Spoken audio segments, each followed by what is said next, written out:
दोस्तों आज हम मम्प्स, जिसको हिंदी में गलसुआ, गलगंट या कंठमाला रोग के नाम से जाना जाता है, उसके बारे में बात करेंगे। यह एक वायरस के कारण से होने वाली बीमारी है जो कि लाल ग्रंथियाँ जो होती है उनको प्रभावित करती है। इसके कारण से पैरोटिड ग्रंथि जो है उसमें सूजन आ जाती है, जिसके पैरोटाइटिस भी कहा जाता है। हमारे मुंह के अंदर 3 जोड़ी लाल ग्रंथियाँ होती है, उसमें एक पैरोटिड ग्रंथि होती है जो कि कान के नीचे गाल और जबड़े के बीच में स्थित होती है। इसी पैरोटिड ग्रंथि के अंदर मम्प्स वायरस जो है उसका संक्रमण हो जाता है और उस संक्रमण के कारण से उसका आकार बढ़ जाता है और आकार बढ़ने के कारण से गाल और गर्दन वाला हिस्सा जो होता है वहाँ सूजन आ जाती है और उसी को मम्प्स कहा जाता है।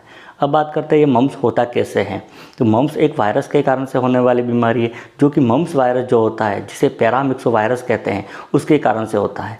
मम्प्स जो है वो भी फ्लू की तरह ही एक प्रकार की संक्रामक बीमारी है जो एक व्यक्ति से दूसरे व्यक्ति में फैल सकती है। यह संक्रमित व्यक्ति जो है उसकी लार या सांस के द्वारा बाहर आता है और उसके बाद स्वस्थ व्यक्ति जो है उसके श्वसन तंत्र के माध्यम से उसके शरीर में प्रवेश करता है और उसके बाद उसको संक्रमित कर सकता है। इसके अलावा यह संक्रमित हाथ है, संक्रमित जगह है या संक्रमित व्यक्ति जो है उसके साथ भोजन करने से या उसके साथ पेय पदार्थ जो है उसको शेयर करने के कारण भी फैल सकता है। यह बीमारी किसी भी उम्र में हो सकती है, लेकिन ज़्यादातर यह 2 से 12 वर्ष के बच्चे जो होते हैं उनमें ज़्यादा होती है। अब बात करते हैं मम्प्स के क्या लक्षण हैं। तो दोस्तों मम्प्स के लक्षण जो होते हैं वो संक्रमित होने के लगभग 2 से 3 हफ्तों के बीच में दिखाई देते हैं। इसके लक्षणों में एक तो चेहरे जो है उसके एक तरफ या दोनों तरफ की जो लाल ग्रंथियाँ है उसमें सूजन आ जाती है और सूजन के कारण से गाल और जबड़े वाला एरिया जो होता है वो सूजा हुआ दिखाई देता है और उसके कारण से चेहरा जो होता है वो भद्दा दिखने लगता है। सूजन के साथ साथ दर्द भी होता है। दर्द जो होता है वो बहुत तेज़ होता है। अनुमान दर्द जो होता है वो लगभग दूसरे या तीसरे दिन से शुरू होता है। ये दर्द जो होता है वो 3-4 दिनों तक बना हुआ रहता है।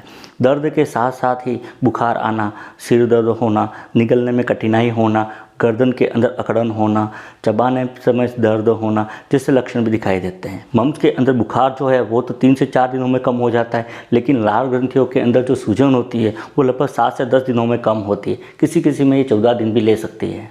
अब बात करते हैं इसके उपचार के बारे में। तो दोस्तों मम्प्स का कोई विशेष उपचार नहीं है। इसके लक्षणों को कम करने के लिए डॉक्टर जो होते हैं वो दर्द कम करने वाली और बुखार कम करने वाली दवाइयाँ देती है। इसमें एंटीबायोटिक जो है वो नहीं दी जाती, क्योंकि एंटीबायोटिक का इसको ठीक करने में कोई योगदान नहीं है।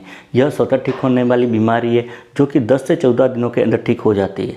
इसके लक्षणों को कम करने के लिए और मम्प्स जो है उसमें आराम पाने के लिए हम कुछ उपाय अपना सकते हैं।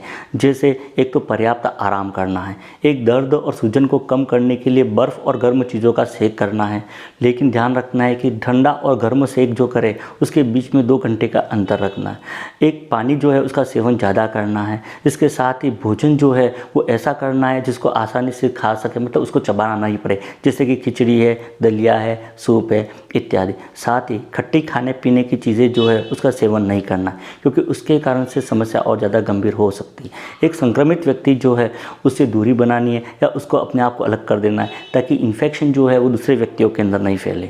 आमतौर पर यह एक छोटी बीमारी है जिसके एक बार होने पर दोबारा होने की संभावना कम है, लेकिन कभी कभी इसके कारण से कुछ जटिलताएं हो सकती है। जैसे ही इसके कारण से वायरल मेनिंजाइटिस हो सकता है। मम्प्स वायरस जो होता है वो खून के द्वारा मस्तिष्क या रीढ़ की हड्डी में जा सकता है और वहाँ जाकर उनको संक्रमित कर सकता है। दूसरा एक ऑर्काइटिस होता है। यह पुरुषों के अंदर होता है। ये 5 में से 1 व्यक्ति को होता है। ये एक सामान्य कॉम्प्लिकेशन होता है। इसमें टेस्टिस जो होते हैं उसके अंदर सूजन आ जाती है जो कि 7 दिनों तक रहती है। ठीक वैसा ही महिलाओं के अंदर ओफराइटिस हो सकता है, जिसमें अंडाशय के अंदर सूजन आ सकती है। यह वयस्क महिलाओं के अंदर ज़्यादा होता है। यह भी 20 महिलाओं में से 1 व्यक्ति को होने की संभावना रहती है। इसके अलावा इसके कारण से बहरापन भी हो सकता है। एक एन्सेफेलाइटिस हो सकता है जिसमें मस्तिष्क जो है उसके अंदर सूजन आ सकते हैं। अंत में बात करते हैं मम्प्स जो है उससे बचाव कैसे कर सकते हैं। तो दोस्तों मम्प्स से बचाव करने के लिए बच्चों को समय समय पर MMR जो होता है, मम्प्स मिजल्स रूबेला, उसका टीका लगवाएं।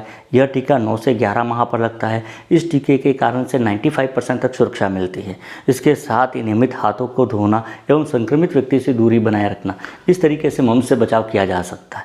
तो दोस्तों ये था मम्प्स। इसी प्रकार के हेल्थ रिलेटेड वीडियो देखने के लिए चैनल को सब्सक्राइब कीजिए। मिलते हैं अगले वीडियो के अंदर। Thank you.